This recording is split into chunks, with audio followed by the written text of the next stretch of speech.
Muy buenas tardes, amados hermanos, amadas hermanas. No sé si es de día, media tarde, tarde, noche, la hora que te estés conectando a esta clase, pero te bendigo, doy gracias al Señor porque a través de este medio podemos dar continuidad a estos tiempos de capacitación, de entrenamiento. Eh, Hasta aquí, hablando de autoridad espiritual, hemos podido, amados, ver 4 sesiones ya. Esta sería la quinta. La primera sesión hablamos acerca de la naturaleza y el origen de la autoridad espiritual, y esta obviamente nos remite al Padre. Toda la autoridad viene de Él, así debemos entenderla. La segunda sesión hablamos del principio de sumisión, que precisamente es lo que le da a Jesús autoridad. La autoridad de Jesús no descansaba en su fe, sino en la sumisión al Padre. Y Él es nuestro modelo. Todo el que quiera ejercer autoridad espiritual en la iglesia, y esta misma autoridad trayendo influencia en distintos lugares, tiene que conocer este principio de sumisión. Las, la sesión número 3 hablamos acerca de las credenciales de la autoridad. Decíamos que en términos naturales al hombre y la mujer le gusta exhibir, ¿no?, credenciales que legitimen su autoridad. En términos espirituales, la autoridad tiene sus propias credenciales y hablamos de ellas en la sesión 3. La semana pasada estuvimos hablando acerca de la rebeldía como la enemiga de la autoridad, ¿ya? Esto que está muy arraigado en el corazón natural, el corazón del hombre no regenerado, atenta contra la autoridad en todas sus manifestaciones, y cómo Dios trata también con la rebeldía en el corazón, especialmente entre sus hijos, en la iglesia. Pues bien, eso vimos la semana pasada en la cuarta sesión. Hoy, en esta quinta sesión, quiero invitarles a meditar en la autoridad, la palabra y las palabras, y cómo éstas se relacionan entre sí. ¿Ya? Oramos por esto, quiero invitarle a que oremos. Allí donde está, incline un momento su cabeza. Padre, oramos antes de adentrarnos en esta enseñanza, porque no queremos recibirla, papá, como una enseñanza religiosa, sino también como una palabra que viene de ti. Queremos recibirla, Señor, con un corazón humilde, noble, procurando entender en nuestro espíritu, papá, cómo opera la autoridad y la palabra, y cómo deben también nuestras palabras responder para que sean legítimamente autoridad, una autoridad legítima. Papá, oramos, nos encomendamos a tu gracia, a la gracia del amado Espíritu Santo, que es el que tiene esta gracia y este poder para enseñarnos, para llevarnos a toda verdad. Nos encomendamos a ti, amado Espíritu de Dios. Muchas gracias, bendigo a mis hermanos, a mis hermanas, en el nombre precioso de Jesús. Amén, Señor. Cuando reflexionamos acerca de las credenciales de la autoridad espiritual, y esto lo hicimos en la sesión número 3, hablamos acerca de la revelación de la palabra como un requisito para ejercer autoridad legítima. El primer requisito era ser nacido del Espíritu, haber nacido de nuevo, ¿ya? Es el hombre espiritual el que puede representar correcta, adecuadamente, legítimamente la autoridad de Dios. Entonces hablábamos de que era necesario haber nacido de nuevo. Hablábamos que era necesario experimentar el poder de la resurrección y la revelación de la palabra. Todo eso lo vimos en la sesión 3. Y la revelación de la palabra para poder ejercer autoridad legítimamente. La palabra es Jesús. El apóstol Juan identifica a Jesús como el Verbo, el Logos. Juan capítulo 1, versos 1 al 3, expresan precisamente esta verdad. En el principio era el Verbo era con Dios y el Verbo era Dios. Este estaba en el principio con Dios y todas las cosas por medio de él fueron hechas y sin él nada de lo que ha sido hecho fue hecho. Es decir, Juan no solo llega a identificar al Logos, al Verbo, con Jesús, sino que Juan establece que él, Jesús, la palabra, es quien estaba participando en la creación de todas las cosas. Antes de su encarnación, Jesús estaba en el seno del Padre como el Verbo. como la palabra. Así dice el verso 18 del primer capítulo de Juan. Dice, a Dios nadie lo ha visto jamás. El unigénito Hijo que estaba en el seno del Padre, Él lo ha dado a conocer. Mientras estaba en el seno del Padre era el verbo, la palabra. En su encarnación Jesús es el Hijo. Y todas las expresiones que a Él se refieren, ¿cierto?, en el Evangelio y en el Nuevo Testamento. No solo lo dice Juan, también lo dice el apóstol Pablo, ¿cierto? El autor de Hebreos también señala todo esto, que Jesús está participando en la creación misma, como la palabra. Dice Pablo en Colosenses capítulo 1, versos 15 al 17, que todo fue hecho por medio de Jesús. Primero dice en realidad en Jesús. Todas las cosas fueron hechas en Él, por medio de Él y para Él, visibles e invisibles. Así dice, lo leo.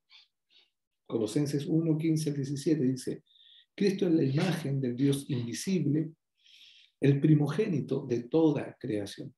Que diga primogénito no es el que significa que es el primero creado, no, sino que es el que tiene la supremacía en toda la creación, ¿ya?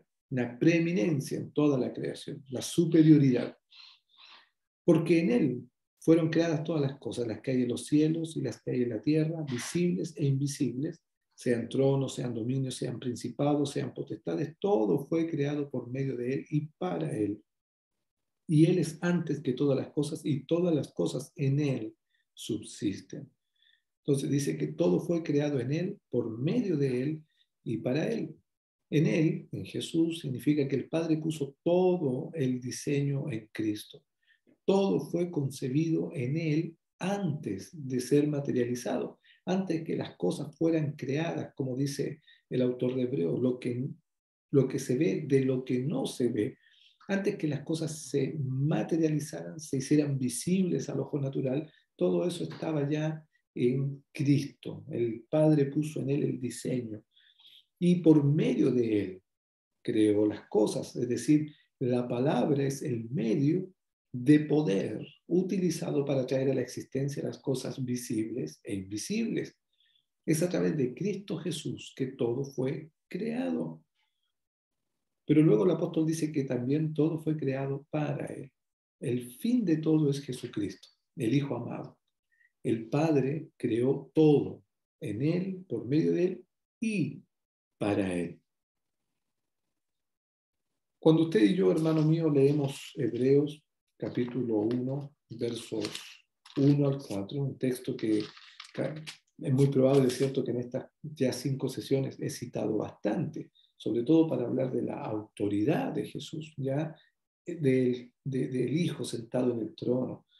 Pero lo vuelvo a citar, mire, dice, Dios, habiendo hablado muchas veces y de muchas maneras en otro tiempo a los padres por los profetas, en estos postreros días nos ha hablado por el Hijo, a quien constituyó heredero de todo, y por quien asimismo hizo el universo, el cual, siendo el resplandor de su gloria, la imagen misma de su sustancia, y quien sustenta todas las cosas con la palabra de su poder, habiendo efectuado la purificación de nuestros pecados por medio de sí mismo, se sentó a la diestra de la majestad en las alturas, hecho tanto superior a los ángeles cuanto que heredó más excelente nombre que ellos.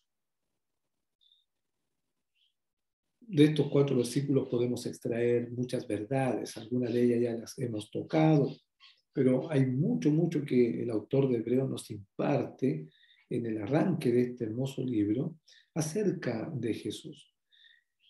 Más yo subrayo aquí, porque dice que Jesús sustenta todas las cosas con la palabra de su poder. Note que no dice con el poder de su palabra, sino con la palabra de su poder. Cristo sustenta todas las cosas. El autor de Hebreos señala que todo es sustentado con la palabra de su poder. Es decir, el poder de Dios se manifiesta en sus palabras. No dice que las palabras tengan poder. No dice con el poder de la palabra, sino que dice con la palabra de su poder. Es decir, el poder está en la palabra, ¿ya? Su poder está en la palabra. Su poder está en la palabra. No es que las palabras tengan poder. Antes bien, Dios mismo se manifiesta y se revela a través de la palabra. Yo creo que usted va a estar de acuerdo conmigo, es que es muy común pensar que cada palabra que yo pronuncio estará respaldada por Dios. Pero Dios solo está comprometido con su palabra. Lo que Él ha dicho o mandado, eso es lo que respaldará. Las personas, muchas veces nosotros, sobre todo en la iglesia, decimos, no, hermano, usted tiene que declararlo. Usted declárelo y Dios lo va a hacer, pero declárelo con fe, usted tiene que proclamarlo. Incluso algunos van un poco más allá y dicen, usted tiene que visualizarlo. Cuando ore usted, véalo, visualícelo y proclámelo, declárelo, reclámelo. Y yo creo que a veces en este lenguaje hay algo de verdadero, hay incluso una buena intención. Pero lo cierto, hermanos míos, es que Dios solo está comprometido con lo que Él ha dicho o ha mandado. Él no está comprometido con las palabras que broten de mi buena intención. Por mucho que yo lo declare, Dios no está comprometido a hacerlo. ¿Puede? Claro, es un Dios de amor, es el Dios de lo imposible, pero Él no está comprometido. Yo no puedo exigirle a Dios que haga algo que Él no ha dicho, algo en lo que Él no haya empeñado su palabra. El poder está en su palabra. Y yo debo conocer sin lugar a dudas las palabras de Dios. El poder de Dios se manifestó a través de la palabra. Remitiéndonos a la creación, es cuando Dios dijo que todo comenzó a suceder. Y el Espíritu se encarga, ¿no? El Espíritu Santo, de que Moisés lo deje muy bien registrado. Y dijo Dios, hágase la luz. Y dijo Dios, produzca la tierra seres vivientes. Y dijo Dios, háganse las lumbreras, ¿cierto? En el firmamento. Todo fue establecido con la palabra de su poder. Todo fue establecido por la palabra de Dios. Por lo tanto, conocer la palabra permite que la autoridad espiritual sea verdadera y legítima. Aquí hay una dinámica, hermanos míos, en el reino que yo no puedo pasar por alto. Deje en el plano de lo religioso, en el plano de las sectas religiosas, que los hombres digan lo que quieran, enseñen lo que quieran, impartan lo que ellos quieran, incluso tomando las escrituras para justificar sus enseñanzas, sus líneas doctrinales o sus dogmas religiosos.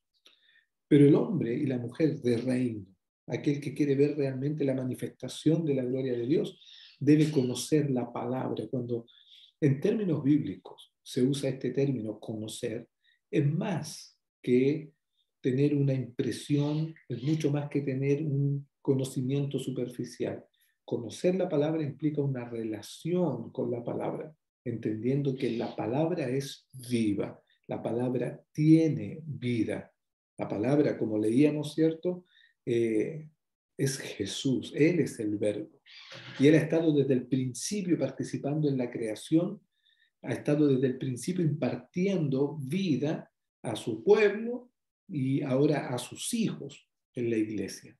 Quiero invitarles a pensar en lo siguiente, y puede que este pensamiento incluso tengamos que digerirlo, tengamos que en nuestro espíritu meditarlo. La palabra, el logos, el verbo, es antes que la Biblia. ¿Ya? La palabra estaba participando en la creación. El verbo estaba creando en el principio. Por lo tanto, como meditábamos en la tercera sesión, cuando hablábamos de las credenciales de la autoridad espiritual y hablábamos de la palabra, la revelación de la palabra, algo que yo impartía era que hay que distinguir, ¿no?, entre la escritura y la palabra, entre Biblia y la palabra. Hay quienes conocen la escritura, pero no conocen la palabra. Por eso se equivoca, hermanos, el pensamiento dogmático, religioso, cuando enseña que Dios ya habló a través de la Biblia y que esa es la última manifestación de su palabra. Esto es lo que enseña la Iglesia Católica Romana. Ellos dicen que el canon se cerró, ya no hay más revelación de la palabra, ya no hay más manifestación de la palabra, está todo dicho, está todo escrito, y la autoridad ahora es la autoridad papal, el concilio, ellos son los que tienen la autoridad frente a cualquier tema que haya que abordar o dogmas que haya que establecer. Esa misma forma de pensamiento se ha también diseminado en las iglesias evangélicas protestantes, donde con mucho temor me consta, porque yo también lo hice en algún momento, dijimos, hermano, aquí ya está todo dicho, todo lo que Dios habló para nosotros, Él se ocupó de dejarlo escrito para nuestras vidas, para que nosotros miremos atentamente a la perfecta ley de su voluntad, a la palabra profética más segura, ¿cierto? A la que hacemos bien estar atentos como un faro en medio de la oscuridad, en fin. Y yo mismo, hermanos, hermanas, confieso que yo también enseñé que aquí ya está todo. Pero hablar de la palabra no es lo mismo que hablar de la Biblia. Y enseñar que esta es la última manifestación de su palabra no es correcto. ¿Por qué? La Biblia, como Sagrada Escritura, es una manifestación de la palabra, pero no agota la manifestación de esta. El apóstol Pablo habla de las Escrituras como útiles para enseñar, para redarguir, para corregir, para instruir en justicia. Al declararla como algo útil, está dando a entender que es un instrumento, un medio para conocer lo verdadero, a Cristo Jesús, quien es la palabra. Una cuchara es un instrumento útil para una función, una tarea específica.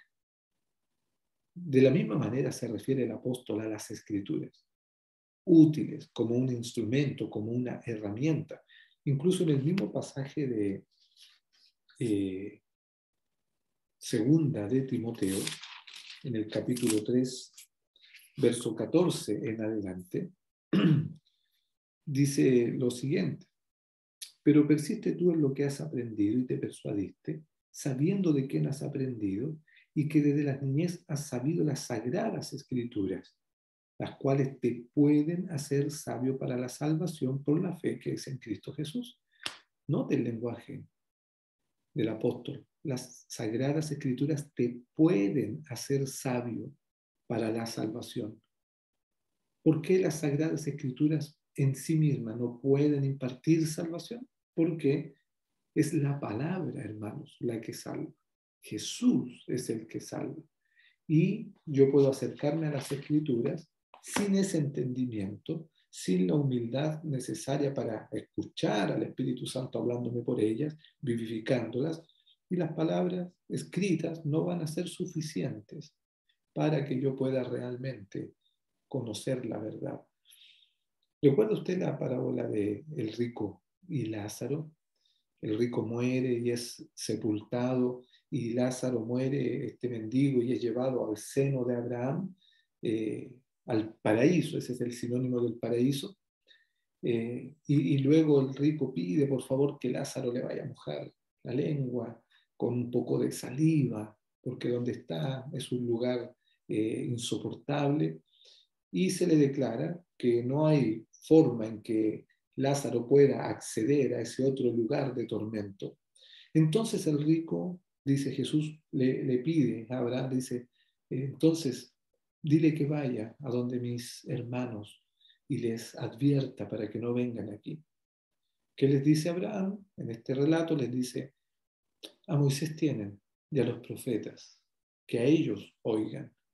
No, le dice el rico, no lo harán, mas si fuera uno de entre los muertos, a él sí oirían.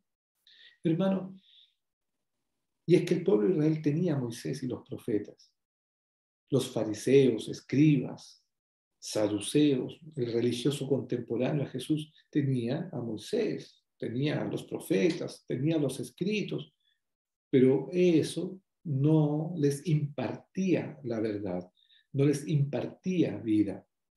es cuando Jesús viene, el Verbo hecho carne, es Jesús quien comienza a impartir la vida, y de ahí todo aquel que se acerca a la Escritura en Cristo Jesús, en la llenura del Espíritu Santo, entonces ahora la Escritura sí puede hablarnos y puede transformarse en palabra de vida. Pero esto es a la luz de Jesús, ¿ya?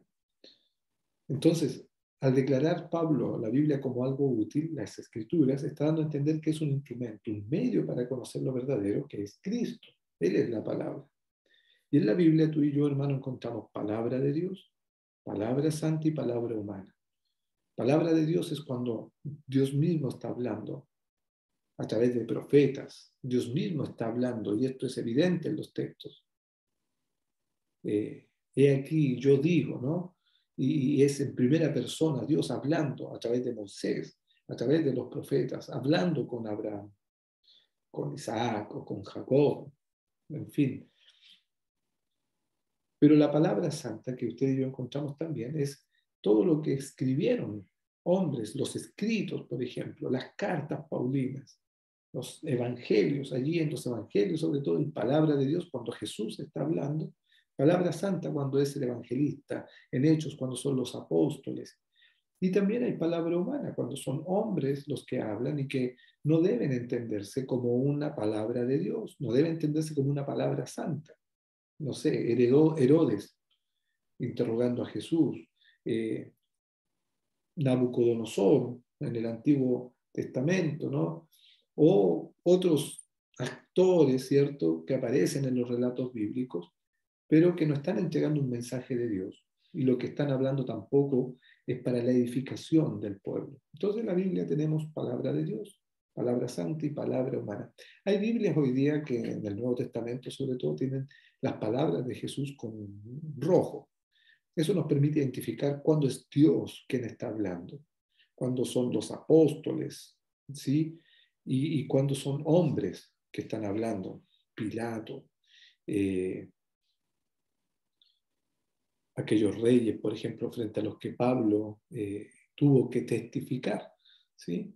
Y que también ellos expresan palabras y que están muy bien registradas en el libro de Hechos o en los Evangelios. En fin, eso es lo que tenemos en la Biblia. Lo preciso, ¿por qué? ¿Por qué hago esta precisión? Porque a veces nosotros decimos, esta es la palabra de Dios. Y yo entiendo, hermanos míos, ese lenguaje, pero precisamente estas instancias de capacitación son para que tú y yo seamos más precisos al momento de enseñar. ¿Ya? La palabra, hermanos míos, no se ha silenciado. Jesús dice claramente ahí en Juan capítulo 16, versos 12 al 14, aún tengo muchas cosas que deciros, pero ahora no las podéis sobrellevar. Pero cuando venga el Espíritu de verdad, Él os guiará a toda la verdad, porque no hablará por su propia cuenta, sino que hablará todo lo que oyere y os hará saber las cosas que habrán de venir. Él me glorificará porque tomará de lo mío y os lo hará saber. Amados, Jesús mismo estableció que todavía había muchas cosas que enseñar a sus discípulos, pero no estaban preparados. Ellos todavía no habían sido llenos del Espíritu Santo. Sus mentes todavía eran mentes eh, que pensaban en términos humanos. Iban a necesitar del Espíritu de Dios para que realmente sus mentes fueran iluminadas con la verdad. Y Jesús dice, tengo muchas cosas que decirles, pero ahora no las pueden sobrellevar. Tampoco pudo abordar estos temas en los 40 días posteriores a su resurrección, antes de su exaltación. Tampoco pudo hablar con ellos ahí, sino que es el Espíritu Santo, hermanos míos, el que se ocupa hoy día de enseñar a la iglesia. Se ocupó de enseñar a los apóstoles y se ocupa de enseñarnos también a nosotros. Mire, ¿qué necesidad habría de que el Espíritu Santo nos recordara y enseñara la voluntad del Señor diariamente si ya todo está escrito? Pues no sería necesario. Ya está todo aquí, ahora solo necesitamos iluminación del Espíritu Santo. Yo sé que lo que estoy diciendo puede resultar llamativo, ¿no? ¿Qué está diciendo, pastor? ¿Que la revelación no se ha agotado? Humildemente, hermano, yo creo que no. Esta es mi percepción, mi entendimiento. A lo mejor usted piensa que no, que ya está todo escrito. Son diálogos que a veces uno tiene con algunos consiervos. No, el canon ya se cerró, estamos listos. Pero esa es una enseñanza muy dogmática. El único libro en la Biblia, hermanos, que no está terminado, que no tiene un final, ni una salutación, ni una alabanza, es el libro de Hechos. ¿Por qué? Porque precisamente la historia de la iglesia de Jesús, la formación de esta, la continuidad de su ministerio bajo la guía del Espíritu Santo es algo que continúa, no ha cesado. Escúcheme, amado mío, no hay ni un texto bíblico que avale que ya el canon se cerró, no hay ni un texto bíblico que avale que el Espíritu Santo no está hablando, que Dios está ahora guardando silencio y que ya habló todo lo que tenía que hablar. No hay texto bíblico que enseñe algo así. Al contrario, lo que vemos en toda la Escritura es un Dios que habla, que comunica su voluntad. Y por sobre todo hoy es a través del amado Espíritu Santo. Hay quienes piensan que con leer bien e interpretar correctamente las Escrituras será suficiente, pero es insinuar que el Dios eterno, que nos habla por medio del Hijo, se ha silenciado. Yo soy un amante de la sana doctrina, de enseñar bien las Escrituras, pero muchas veces me sorprendo cuando alguien define la sana doctrina como un conjunto de dogmas, de enseñanzas doctrinales, denominacionales, incluso evangélicas o protestantes. Hermanos míos, tú y yo fuimos llamados para enseñar la verdad y tener una relación con la palabra, que es Cristo Jesús, para poder entender lo que está dicho ya en las Escrituras. La última manifestación de la palabra es el cuerpo de Cristo, la iglesia. Esa es la última manifestación. Mire, el nuevo pacto precisamente consiste en que las palabras de Dios estarán siendo escritas en nuestras mentes y corazones, ya no sobre superficies materiales. En un momento fueron las tablas de piedra, papiros, ¿cierto? Luego, cuando ya se creó la imprenta en libros, Biblias, hoy día la palabra está digitalizada, en fin, son muchas formas. Pero en el nuevo pacto, la esencia del nuevo pacto es que yo escribiré, dice el Señor, mis palabras en sus mentes y en sus corazones. He aquí, hermanos míos, el crisol del nuevo pacto. Por lo cual dice Hebreos capítulo 8, verso 18. Hebreos capítulo 8, verso 18.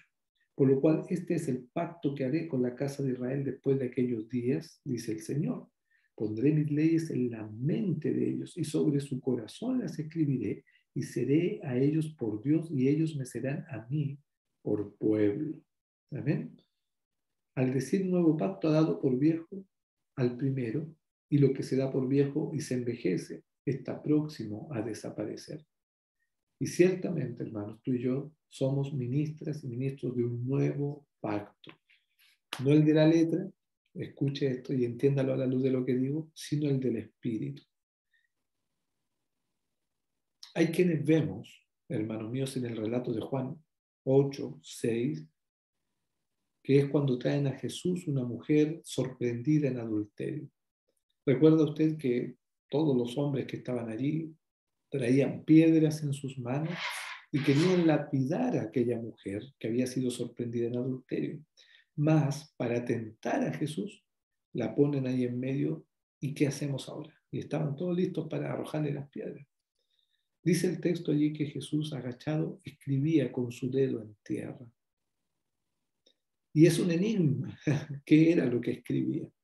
Algunos dicen que estaba escribiendo los pecados de los hombres que están allí.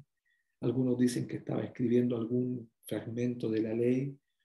Pero lo cierto es que yo veo allí, hermanos, que esa es la última vez que el Dios eterno, el Dios del cielo, el Dios poderoso, encarnado en Jesús, es la última vez que escribe sobre una superficie material.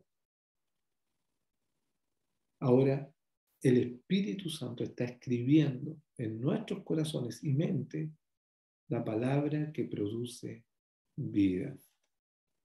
Por lo tanto, hermanos, la Iglesia puede ejercer y manifestar la autoridad espiritual en la medida en que se relaciona con la palabra. Si en su palabra está el poder, en su palabra, ¿cierto?, hay poder, entonces la Iglesia debe relacionarse correctamente con la palabra. Una iglesia que no permanece en las palabras de Jesús y que no depende del amado Espíritu Santo para eso, no tendrá autoridad ni poder espiritual. Por mucha enseñanza, hermanos, que haya, mucha enseñanza y mucha enseñanza bíblica, si no hay una relación de permanencia, de un conocer íntimo la palabra, no habrá ni autoridad ni poder. Solo piense esto, esa era la experiencia de los fariseos, de los escribas. Ellos tenían mucho conocimiento, mucha enseñanza, memorizaban incluso algunos de ellos, hermanos, desde pequeños, el Pentateuco completo, toda la Torá, pero no tenían autoridad, no tenían poder, porque no conocían la verdad, no conocían a Jesús. Hay un momento en que Jesús les dice a ellos, incluso, y lo registra los evangelios: vosotros escudriñáis las Escrituras, porque os parece que en ellas encontráis la vida, y ellas dan testimonio de mí. Es decir, ellos no recibían el testimonio de Jesús, no estaban creyendo en él, pero leían las Escrituras procurando hallar en ellas la vida. Mas, si tú y yo leemos las Escrituras sin Jesús, sin la fe puesta en él, la Escritura solo será letra, no espíritu vivificante. Hermanos míos, el cuerpo de Cristo, que es su iglesia, es la última manifestación de la palabra de poder. Y es en ella donde radica la autoridad. ¿En quién? En la iglesia. Tú y yo, hermanos míos, somos la última manifestación de la palabra antes que Cristo venga. Llenos del Espíritu Santo, Él habla por tu boca y por mi boca. Somos los responsables de meditar, escudriñar las Escrituras, conocerlas, buscar la revelación de la palabra, porque eso es lo que nos da autoridad. Y esa palabra de poder es la que sale de nuestra boca.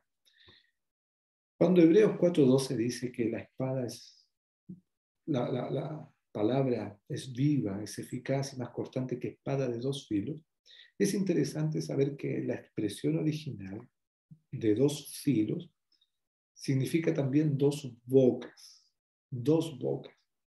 Y es que, hermano, para que la autoridad del reino se manifieste, esa autoridad legítima, esa autoridad respaldada por el cielo, mi boca tiene que estar hablando lo que la boca de Dios está diciendo. Si yo me salgo de eso, entonces no estoy haciendo un ejercicio legítimo de la autoridad espiritual. Esto es muy serio y tiene implicancias serias para la iglesia. Un hombre y una mujer que entienden en su espíritu estas cosas cuidará diligentemente qué palabras salen de su boca. Es tan serio esto que Dios mismo dice, hermano, que daremos cuenta de cada palabra que sale de nuestra boca. Lo hemos dicho anteriormente. Nuestras palabras nos justificarán o nuestras palabras nos condenarán. Y un hombre y una mujer llena del Espíritu Santo sabe que de su boca no puede salir bendición y maldición. De su boca tiene que salir una palabra de autoridad, coherente, hermanos míos, con lo que cree. Colosenses 3:16 dice: la palabra de Cristo mora en abundancia en vosotros, enseñándoos y exhortándoos unos a otros en toda sabiduría, cantando con gracia en vuestros corazones al Señor con salmos e himnos y cánticos espirituales. La palabra de Cristo more en abundancia en vosotros. No consiste solo, hermano amado, hermana querida, en repetir versículos bíblicos. No se trata solo de eso. sino que realmente mi boca, hermanos míos, esté hablando lo que la boca de Dios está hablando, lo que el Espíritu Santo está impartiendo. Para el ejercicio de la autoridad espiritual, mis palabras deben estar en completa sintonía con la palabra.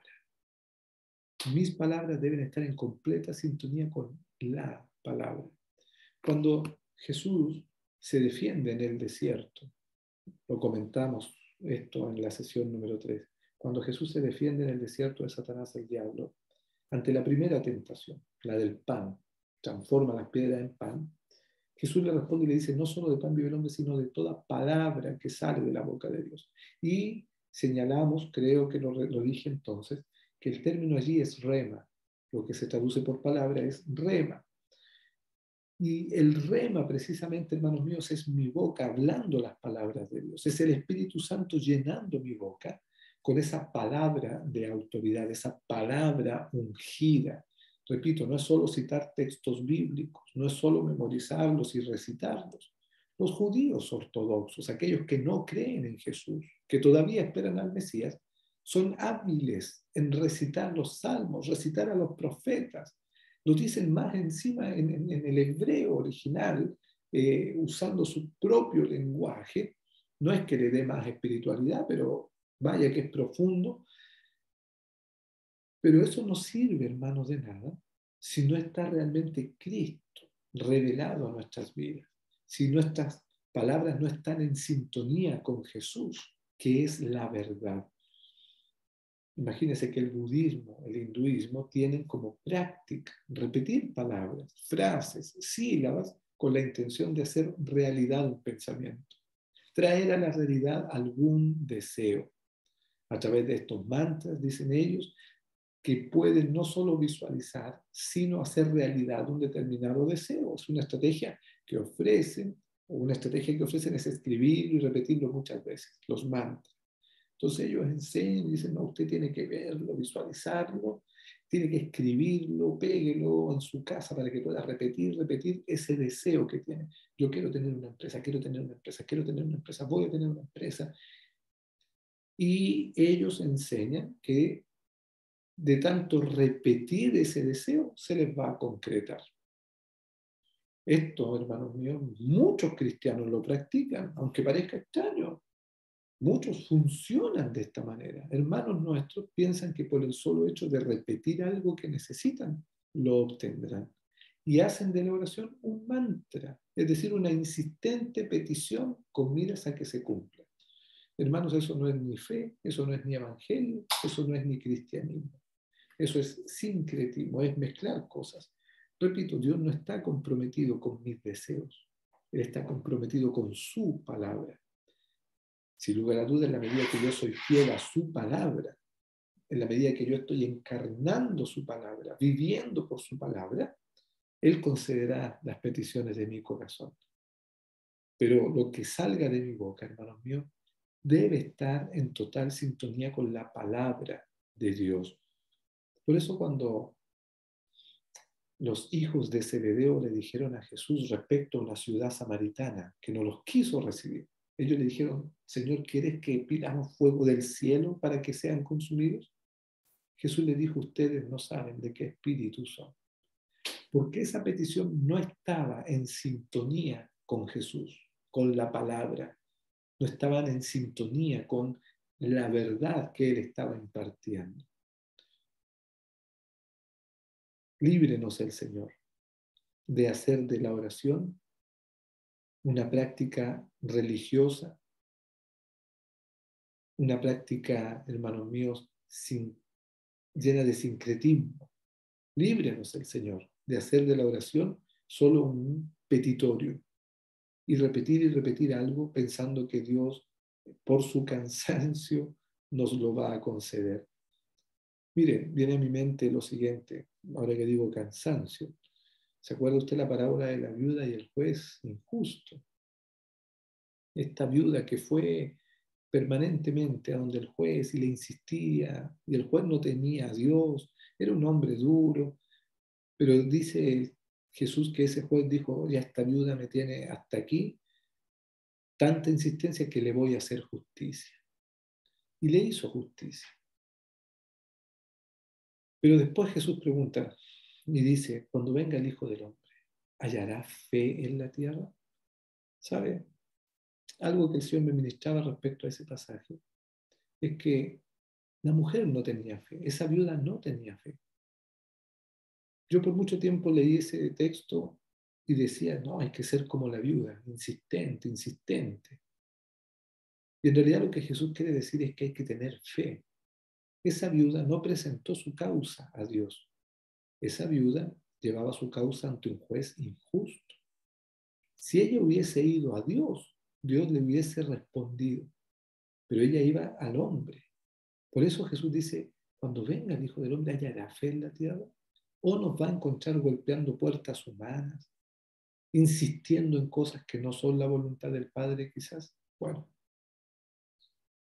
líbrenos, amados míos, el Señor, de no entender para qué oramos y cómo oramos.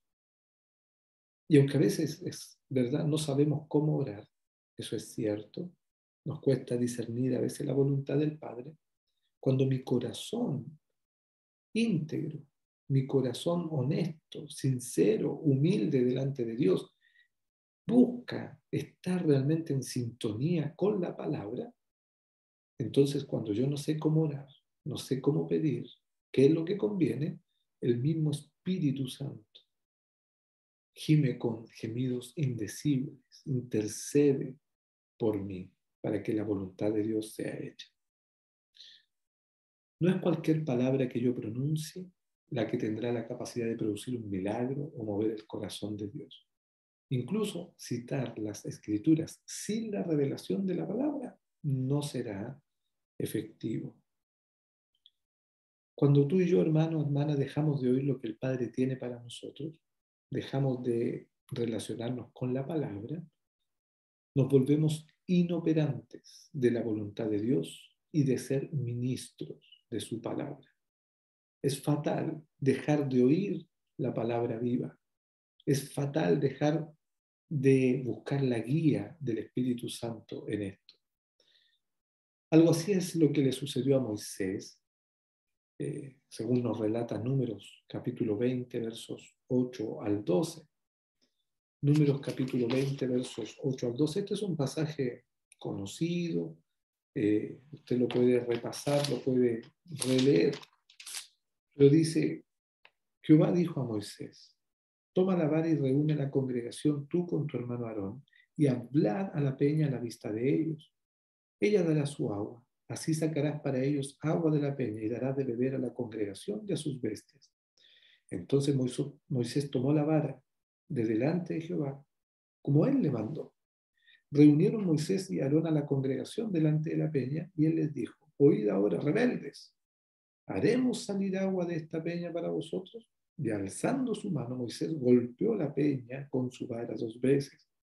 Brotó agua en abundancia y bebió la congregación y sus bestias. Pero Jehová dijo a Moisés y a Aarón, por cuanto no creísteis en mí para santificarme delante de los hijos de Israel, por tanto, no entraréis con esta congregación en la tierra que les he dado. ¡Wow! ¿Qué fue lo que hizo que Moisés y Aarón no entraran en la tierra prometida? El que no escucharon lo que Dios les dijo.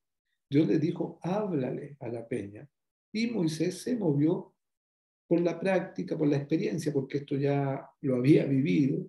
Ya Dios le había dado una instrucción y en la primera instrucción Dios le dijo, golpea la roca. Pero en esta oportunidad Dios le dice, háblale a la roca, no la golpees. Entendiendo, hermanos, que la roca es Cristo, porque Pablo dice que la roca que los acompañó todo el desierto era Cristo mismo. Pues bien, la roca fue golpeada una sola vez. Cristo una vez fue crucificado y nada más. Luego uno tiene ahora que hablar con él, uno tiene que esperar de él la palabra. Y Moisés tenía que hablarle a la peña, pero no lo hizo, la golpeó. El líder espiritual del pueblo no escuchó lo que Dios le ordenó. Habla a la peña. Moisés actuó separado de la palabra que salió de la boca de Dios. Y Dios no queda indiferente ante este desacato a la palabra de autoridad. Atender la palabra, hermanos míos, es lo que glorifica al Señor. Y atender la palabra con diligencia es lo que nos da autoridad espiritual. Esto es sumamente peligroso para quienes estamos sirviendo al cuerpo de Cristo. No escuchar lo que Dios está diciendo, su instrucción, la palabra que sale de su boca, puede comprometer todo el propósito. Si Moisés y Aarón, siendo los tremendos líderes en el pueblo de Israel, hermanos míos, Dios no quedó indiferente a este desacato. Dios no quedó indiferente a que ya no le escucharan diligentemente. ¿Cuánto más nosotros? Por eso es peligroso estar liderando, enseñando, presidiendo, sin escuchar lo que Dios está hablando. Hechos capítulo 6, verso 2 al 4, dice: entonces los 12 convocaron a la multitud de los discípulos y dijeron: no es justo que nosotros dejemos la palabra de Dios para servir a las mesas. Buscad pues, hermanos, de entre vosotros a 7 varones de buen testimonio, llenos del Espíritu Santo y de sabiduría, a quienes encarguemos de este trabajo. Y nosotros, dicen los apóstoles, persistiremos en la oración y en el ministerio de la palabra. Usted conoce el contexto de esto, la discusión que había entre las viudas de los griegos y las viudas de los hebreos, y cómo estaban descuidándose unas, ya más que otras. Y esto requiere que haya una organización, y se nombran a 6 varones que son conocidos como diáconos. Pero lo que me interesa de este texto es cómo los apóstoles, ellos están ocupados, hermanos, de la palabra de Dios. No es justo que nosotros dejemos la palabra de Dios para servir a las mesas. No es que ellos no quisieran servir o que estuvieran en otro nivel de espiritualidad, que no podían prestar un servicio a los hermanos, no. Solo que ellos están moviéndose bajo una asignación necesaria, la palabra de Dios. Por eso ellos hablan: persistiremos en la oración y en el ministerio de la palabra. El ministerio de la palabra. Los apóstoles comprenden la importancia de estar dedicados al ministerio de la palabra. Este servicio consiste en estar proveyendo las palabras de Dios a la iglesia. No debemos entenderlo como que ellos eran los responsables de hacer estudios bíblicos, sino que eran hombres proféticos que estaban ocupados en entender lo que el Espíritu Santo estaba hablando a la iglesia. Ni Jesús ni los apóstoles se encargaron de hablar de las cosas que eran sombras en el antiguo pacto. Jesús no se ocupaba de enseñar acerca de la disposición del mobiliario en el tabernáculo, tampoco los apóstoles, solo el autor de Hebreos toma todos estos elementos propios del culto judío, el culto hebreo, pero para señalar que todo eso era sombra de lo que iba a venir, sombra de lo verdadero.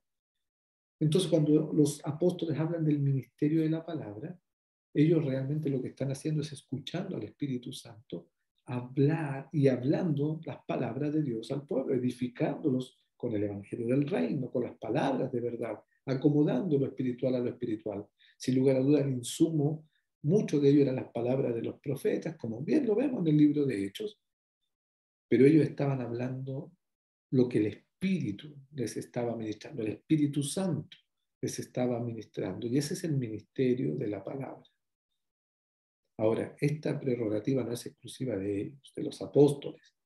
El ministerio de la palabra es la herencia de los hijos de Dios, es la responsabilidad de la iglesia. Es en la iglesia donde está la última manifestación de la palabra de Dios. Y tus palabras, hermano, y mis palabras deben ser coherentes, deben estar en total sintonía con las palabras de Dios, con Jesús mismo, que es el Verbo. Eso es lo que nos da autoridad. Es deber de cada uno de nosotros relacionarnos con la palabra escrita de tal forma que cuando la palabra, el rema, se manifieste en nosotros, manifieste el poder de Dios.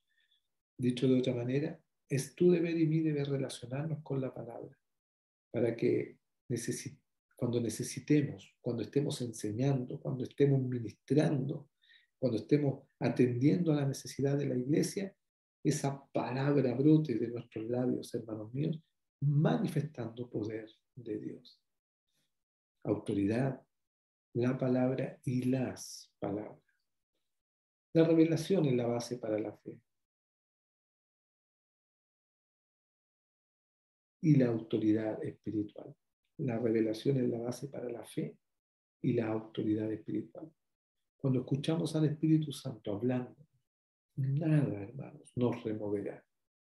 Muchas veces el amado Espíritu nos confirmará incluso con la palabra escrita aquello que está impartiendo a nuestro espíritu. Note esa dinámica, ¿ya? Yo estoy recibiendo una impresión de Dios respecto a algo relativo a lo eterno, al Evangelio, al reino, y mientras yo estoy meditando en esa verdad que se me está revelando, el mismo Espíritu Santo me confirma aquello con la palabra escrita. Es como Jacobo o Santiago ahí en Jerusalén. Él era hermano de Jesús y llegó a ser líder en la iglesia de Jerusalén. Y Santiago, él dice, ¿no? Respecto a los gentiles que están viniendo a la iglesia, él dice, bueno, esto es lo que está escrito en los Salmos. Esto es lo que David dijo. En los posteros días yo restauraré el tabernáculo caído de la casa de David para que todos los pueblos me adoren. Es decir, el apóstol Santiago está recibiendo una impresión del Espíritu respecto a la extensión de la salvación a los gentiles y el mismo Espíritu le confirma eso que él está experimentando a través de la palabra escrita, lo que proféticamente David había dicho en los Salmos. De la misma manera Dios te va a hablar, el Espíritu Santo nos habla y la revelación que es la base de la fe y la autoridad espiritual, hermano mío, esa revelación muchas veces el Espíritu Santo la va a confirmar con la palabra escrita. ¿Ya?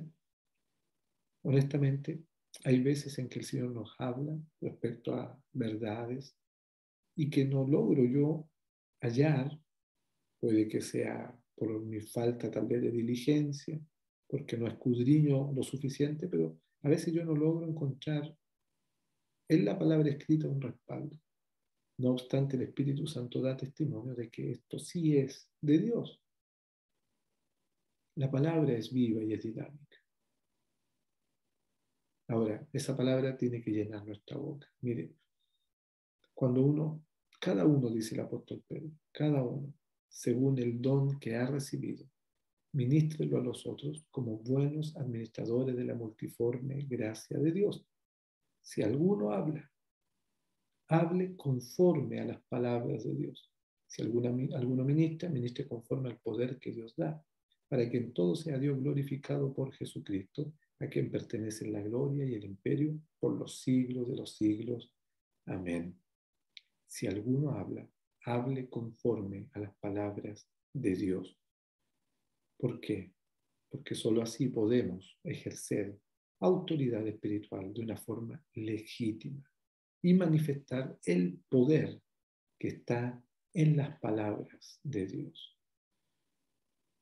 Iglesia, hermano, hermana, hasta aquí dejo la quinta sesión donde me refiero a la relación que hay entre la palabra y la autoridad espiritual y cómo eso debe verse reflejado en las palabras que salen de mi boca, las cuales deben tener completa sintonía con Jesús, la palabra.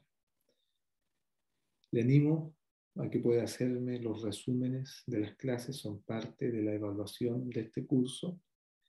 Bendigo a los que me lo han enviado a mi correo y le animo a los que no lo han hecho todavía que puedan hacer un resumen breve, lo que ustedes sobre todo han ido entendiendo. Ahora, si no he sido claro y no he sido preciso, escríbame también y dígame, pastor, esto no lo entiendo, lo he estado escuchando, pero me cuesta comprenderlo. Y veamos si podemos ir resolviendo también las dudas, las preguntas que surgen. Bien, mis hermanos, les bendigo.